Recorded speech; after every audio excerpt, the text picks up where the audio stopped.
Dawn's in trouble. Must be Tuesday. Or, technically, Wednesday, now that we're in comic books. Hello, Planet Earth. Welcome back to the YouTube channel. You are, of course, at IDK, my BFF Jill. I am, of course, Personnel Young, and today it's time for another Buffyverse discussion. So, I'm going to go over probably the most hated character in all of the Buffy universe. People really don't like Dawn, probably more than they don't like Tara or Kennedy. Uh, it's just something that happens with the fandom. But yeah, people really hate Dawn, or people really like Dawn, or they're just kind of ambivalent about her. But today, I'm going to tell you everything there is to know about Dawn. No hating, no schmoozing, just the facts. So, first of all, let's start off with the fact that Dawn is the sister of the Slayer. And it's made very clear throughout the first several seasons of the show that Buffy is an only child. They go to great length to show this to you. And our first kind of hints about Dawn actually come to us through Faith. At the end of season 3 in Graduation Day, Buffy and Faith are kind of both comatose and they're in the Slayer dream space together. And what happens is Faith says something to Buffy about miles to go and Little Miss Muffet counting down from 730. Check the YouTube channel name. And so Little Miss Muffet is, of course, a reference to Dawn. And then in season 4, we get another reference to Dawn through another dream of Faith's, in which Faith and Buffy are kind of making Buffy's bed together. And Faith makes a reference to Little Sis coming soon. And so then later on in the finale of season 4, we get another reference to Dawn wherein the first Slayer, who is kind of talking through Tara, tells Buffy to be back before dawn. And so we get all of this, and then in season 5 we're introduced to Dracula, and Dracula introduces the idea that Buffy is in fact known throughout the world. I mean, she's stopped the apocalypse about 6 times by the start of season 6, or by the start of season 5. And so Dracula shows up and he says, hey, you're really famous and everybody knows you throughout the world. And by the end of this episode, we're introduced to Dawn, the little sister of the Slayer. And we don't really know what the what is with how this works, because it's made very clear, as I said, that Buffy is an only child. And so we are introduced to this idea of Glorificus. Glorificus is this hell god who is searching for this key that will allow her to break down the walls of reality so that she can get back to her home dimension where she has a vendetta against these other 2 hell gods that banished her onto our plane of existence. And so she's after this key, which is being protected by these monks who have like whoa mojo magic, and they can wield, they can basically change reality. And so they use their magics to transform the key's form. It was just this pure energy. And they transform it into a solid thing. And when they do this, they send this thing to Buffy, because she is known throughout the world, and they know that she is like the Slayer to slay all Slayers. And so they send it to her, and they know that she will protect, or that she has the capacity to protect whatever it is that she sets her mind to. But because, as I talked about in my humans video, Buffy's power is driven by her humanity, they give Buffy something to put in her heart. And so they make the key into a human, and they make it into a sister for Buffy.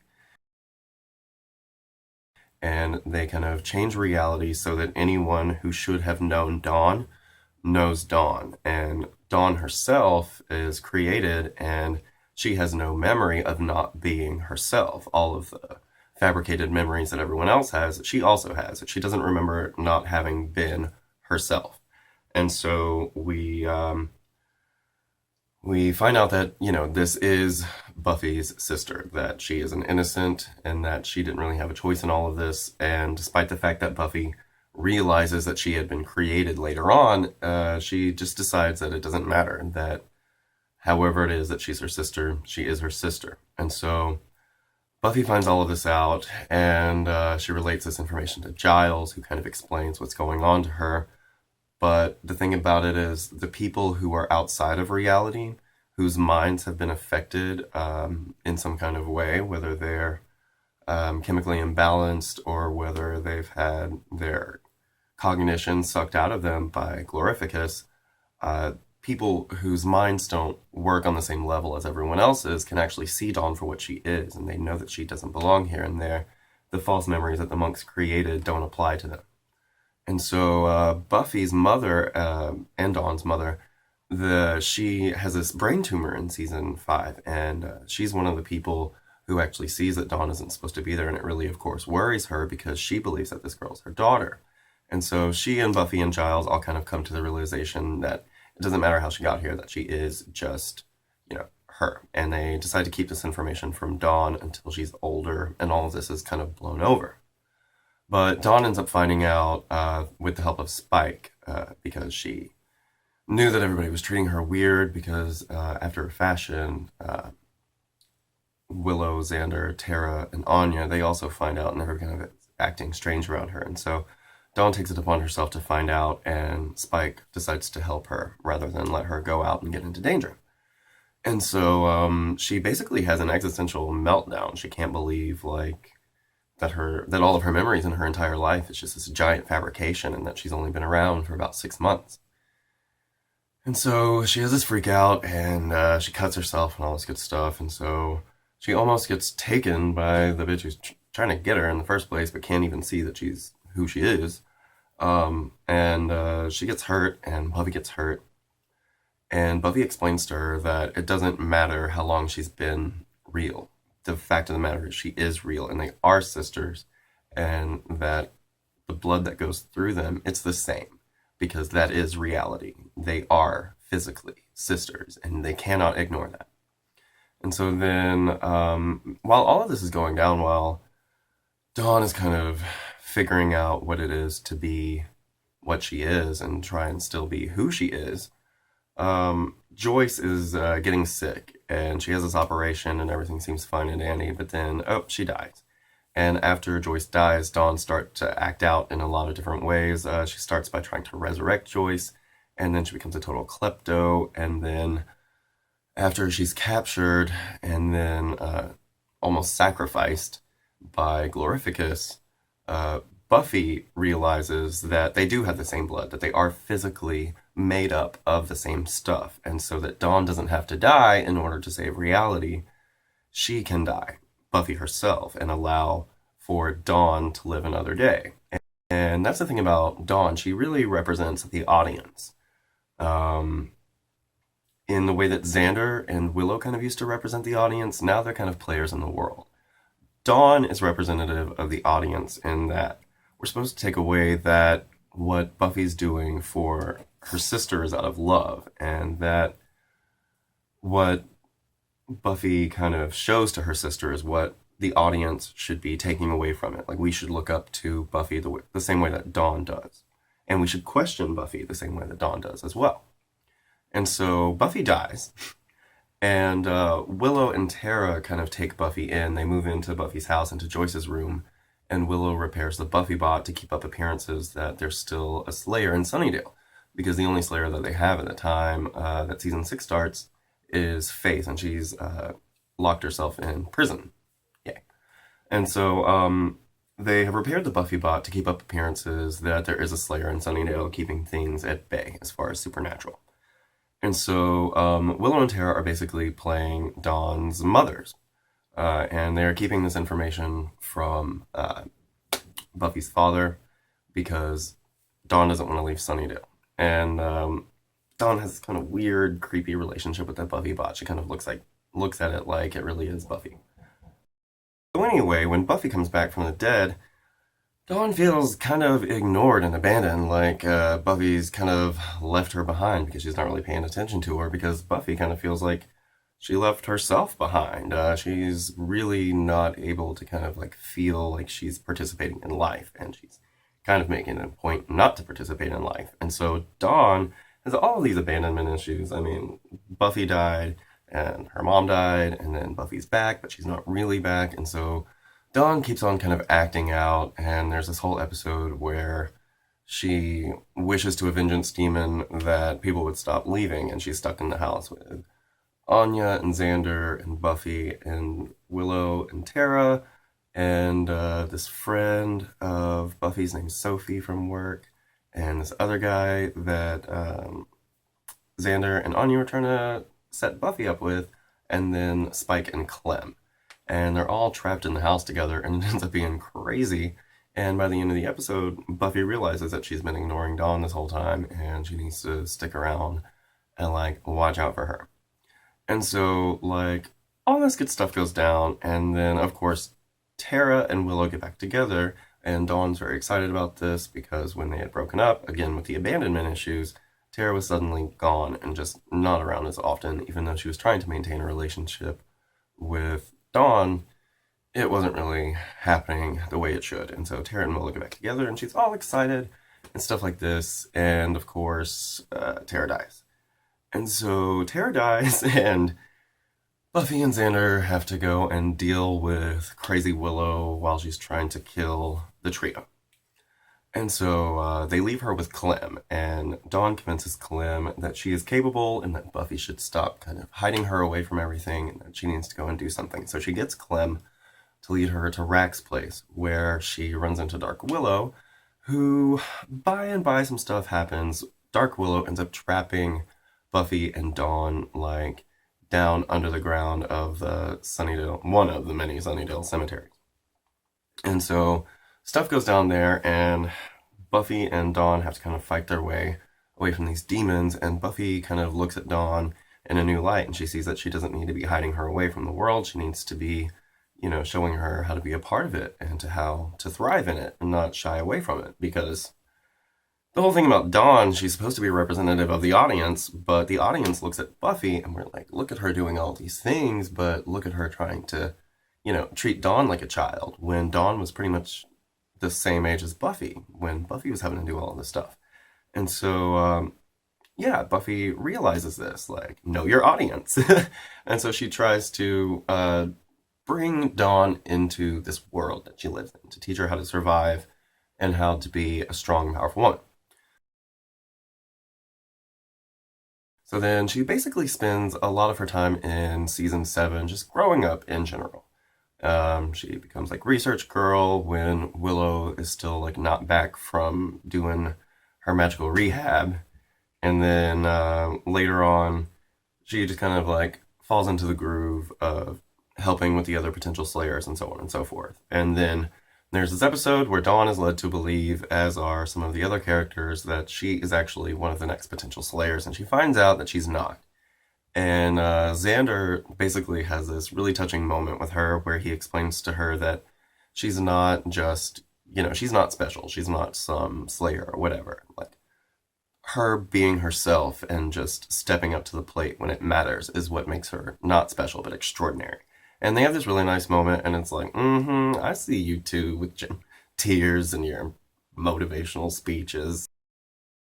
So anyway, toward the end of the season, Buffy wants to keep Dawn away from the end of the world and the apocalypse and this great big crazy battle. And so she actually has Xander take Dawn away, but Dawn's not having any of that shit. She wakes up from her chloroform-induced state, and she immediately, like, tases Xander after she reads this bullshit letter that Buffy had given her. And so she turns right back around and goes back to Sunnydale, and Buffy's like, well, if you get killed, I'm telling. But my thing is, who are you going to tell? Your absent father or your dead mother? Oh! So, so whatever, after the events of season 7, we pick up in season 8 a year later. It's not like the normal season break where we pick up about 3 months later, like we usually pick up over the summer. We've gone a full year so that we can accommodate for Angel season 5 having gone on. And so Dawn is actually in school at Berkeley. And there she was dating this guy named Kenny, and he was a demon called a Thricewise. And basically his like true form is this crazy tentacly thing. I've noticed that in the Buffy comics they like to use really tentacly, crazy, many-armed tentacly demons. So he's like this tentacly thing with all these crazy eyes. And yeah, so she's dating this guy, but he looks like a human to her, but everybody keeps telling her that he's a Thricewise, the thing.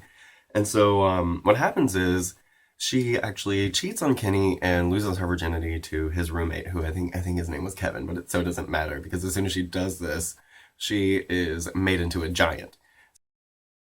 So yeah, check it out. So she's made into a giant, and she has to go to the Scottish castle that Buffy is in because they don't know how to reverse this spell that's on Dawn. And so she's basically like chilling at this Scottish castle outside, and she's all kind of giant. You'll see her. Oh, there she is.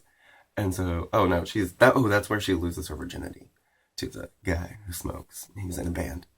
So, so yeah, and the whole time Buffy's trying to get her to open up to her, but Dawn is just not having it. She feels like Buffy has basically chosen all of these slayers over her, and that she doesn't even want her there. And Buffy's like, no, I don't want you here. I don't want you to be a giant. I want you to go and get your education because Buffy has had to basically become the mother figure for Dawn. And so, yeah, so Dawn doesn't really want to talk to Buffy, and she's like, I want to talk to Willow. Where's Willow? Where's Willow? And nobody really knows where Willow is. They can't get in touch with her because she's been on this like spiritual walkabout, whatever, whatever. And so she misses Willow, and she's like, oh, well, Willow was like a mom to me while you were gone. And so Buffy's like, oh, that hurts. And so, whatever, Willow does come back, and right when Dawn's starting to open up to Willow, some stuff happens, and she has to go deal with Buffy. And so then,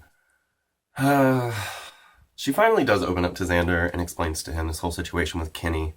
And so after that, they go about trying to undo what's happening with Dawn. But they figure that it's going to come into three different forms because the demon's a thrice wise. They figure she's going to go into three different forms, and then the hex will just have to go out through time. And so then when the goth Japanese vampires who stole Dracula's powers had stolen the scythe from Buffy, they all kind of went to Japan, but of course Dawn had to stay back because she doesn't travel well because she is a giant. And so it came down, there was this great big army of Japanese vampires, and there was this like army of slayers, and they had a secret weapon, and Willow opens up a giant portal, and Giant Dawn kind of comes into the fray, and so she's Giant Dawn, and she's kind of stomping through the streets of Tokyo. It's like this perfect fanboy moment, right? And so Andrew loves this, right? And so apparently the Japanese had predicted this. They had done their homework and they had anticipated this move because they have this giant Mechadon. She'll show up. And they have this giant Mechadon that has this great big tail too. And it has been, manufactured to kind of ward off Giant Dawn. And so Giant Dawn is like fighting this Mechadon, and Mechadon is really funny. It's like, my name is Dawn. I am a teenage girl. I like blue jeans and irony. So, whatever, she rips the thing's head off, and, stuff in Japan settles down. And then when we get to the Time of Your Life story arc, we find that Dawn has gone into her second transformation, and she becomes a centaur.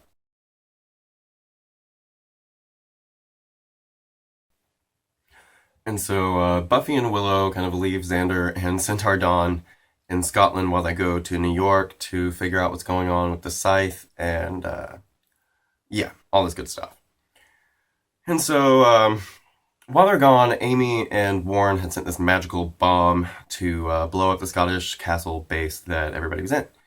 And so most of them escape, but the the fumes that come off of the explosion turn into these demon ninja frog guys, okay? And so they're like running out into the forest, and Xander actually has to ride Centaur Dawn to safety.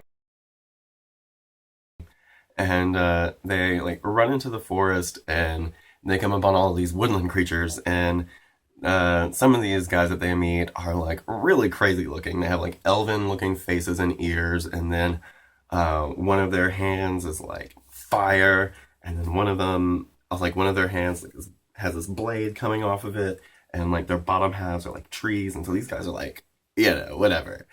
And they're running from these guys, or they're running from the demon ninja frogs, right? And so they come into the forest, and they come upon these crazy fire-armed guys, the tree trunk bottoms, and they won't let them pass. And Xander's like, look, there's some things way scarier than you that are chasing us, so please get out of our way. And they're like, no, you can't pass. What did you say was scarier than us? And so they fight off these demon ninja frog guys after the Wiccans that had escaped from the explosion show up and like make them solid so that they can kill them. And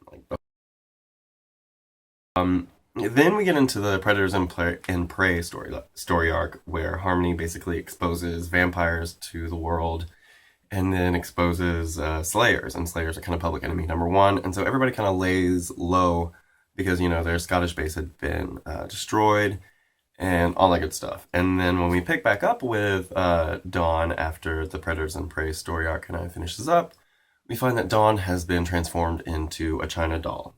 You feel me? A little doll.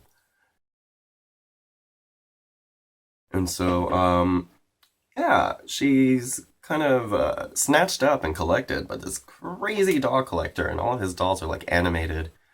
But Buffy gets Andrew to go to Berkeley to kind of investigate Kenny and get him to reverse a spell. And I'm going to go ahead and tell you this video is going to go on for a while. And so Kenny, of course, comes back and reverses the spell, and Dawn is made human again. And so then in the Retreat story arc, they all have to kind of get away from their magic, and so they go to Tibet to kind of bury their magic and get rid of it. Well, technically, yes, that's exactly what they try to do. And so they get there and they find that Oz is all like married and has a baby and all this good stuff. And like throughout the season, like Dawn and Xander had really been getting closer, and it's at this point that Dawn and Xander actually do get together. They like are an item.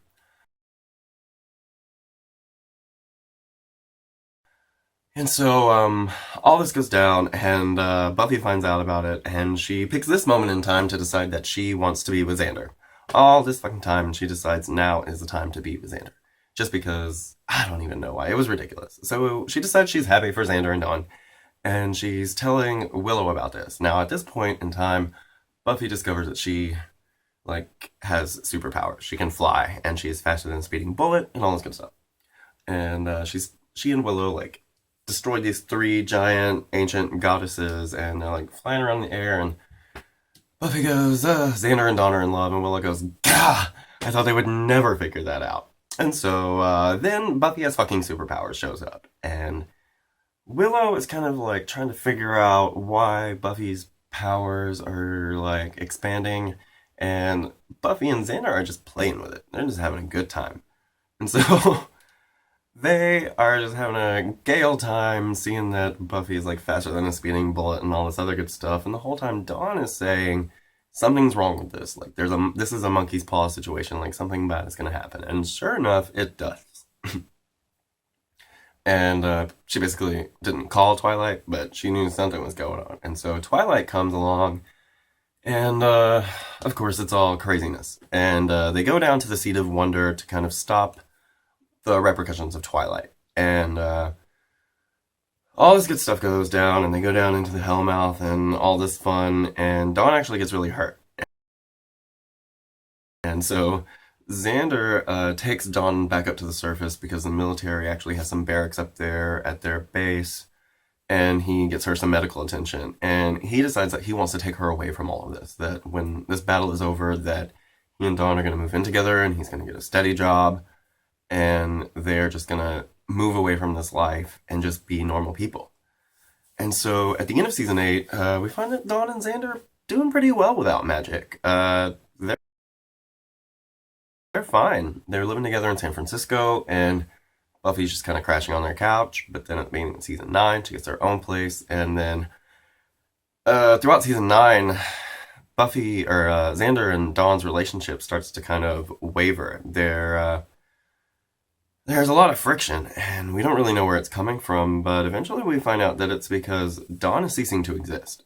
In this world without magic, Dawn is a product of magic. The monks constructed her human form with magic, and so people are kind of forgetting about Dawn. Like, Xander forgets her birthday, and Buffy forgets, like, some kind of allergy she has, And over in Angel and Faith, like Faith and Angel, they don't even remember that Buffy had a sister.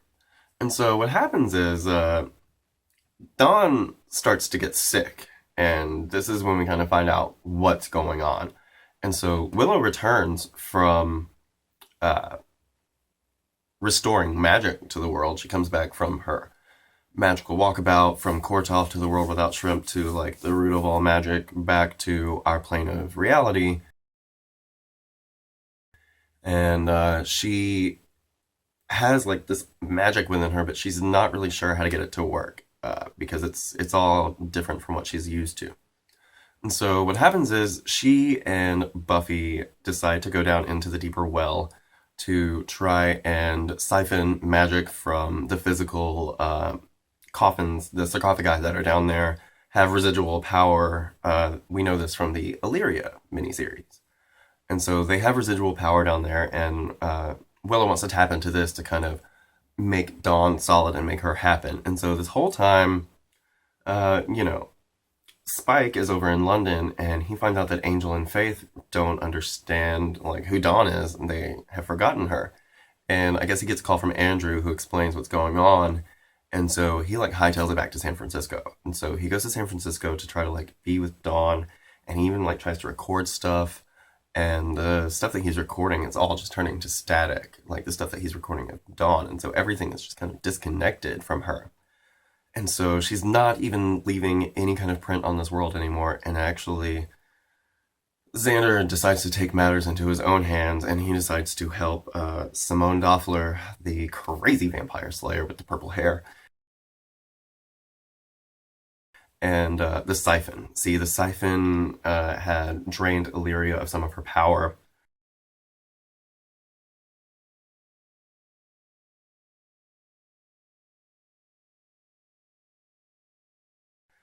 And also wanted to go down to the deeper well to tap into some magic down there so that he could use the extent of Illyria's power to go back in time and stop the Seed of Wonder from being broken so that his girlfriend would not have been turned into a zombie. You feel me? And so Xander actually goes to help Simone and Siphon, and he betrays Buffy in doing so. And so while this is all going down at the deeper well, Dawn actually fades away from reality. And the Siphon and Illyria convinces the Siphon once Willow had planted this new seed of wonder down there in the deeper well when she wasn't even meaning to. Illyria convinces the Siphon that there's no way to undo time, and that as much as he'll try to bring his girlfriend back, it's not going to happen, and he may as well give this power and give his life to something meaningful by solidifying our Seed of Wonder, because it would have taken hundreds of years to solidify. And so that's what happens, and the Seed of Wonder is replanted and reconstructed. And so Willow and everybody else goes back to San Francisco, and she uses this magic that she's got now, and she reconstitutes Dawn. She makes Dawn happen again. So, yay. But at the end of the season, Dawn's kind of still acting kind of weird towards Xander. And Xander thinks that it's because of what he did, how he betrayed the group. And she understands that he did it for her, and she explains this to him. And Buffy says the same thing, that he shouldn't worry about it, that she understands what he was trying to do. And yeah, he did the wrong thing, but he's forgiven. You know, they still have to look at each other every day. So, we find out in season 10 that Dawn's acting kind of weird because when she was reconstituted, she was basically reset. And again, she has all of her memories, but it's like she didn't actually experience them. It's like she's re-experiencing her life. And so Dawn is basically having to re-experience her whole life for the very first time. She's kind of having to deal with the death of her mother all over again, having to deal with the death of Tara and her sister, kind of coming to those emotions for the very first time, and trying to figure out who she is and where she's going to go now. She has this kind of blank slate. And that's where Buffy is, or that's where Dawn is also, you know, a really great kind of mirror for the audience. She does represent the audience in that, which is that right now we are rewriting all of the rules for Buffy. That's what the comic book is all about. Like this whole meta narrative for season 10 is about rewriting the rules. That's what the comic book has been here for. Giles left Buffy this book and she never really paid attention to it. And then after the events of season 8, everything was so crazy, she backed herself into a corner, and then in season 9 had to go about retracing the steps and putting things back in order. And now we have completely new rules to deal with because of this comic book, because of this book, because of this vampire book. And so that's where Dawn is representative of the audience. We have a whole new reality to deal with. And so we have to kind of come at everything for the first time. And that's why they are throwing things like Ghost Anya and the idea of bringing Tara back. They're just kind of throwing all of these things at us because there are no rules anymore. And that's what you need to know about Dawn. Don't hate her too much. She's got something to offer. She's here for us. She's here for Xander. And yeah, check us out. Check out the other Buffyverse discussions. I know this one ran on pretty long, and I'm hoping I can edit this all together somehow. But yeah, like, comment, subscribe, question, and share me out to your other Buffy fans. Have a great day. We'll see you next time.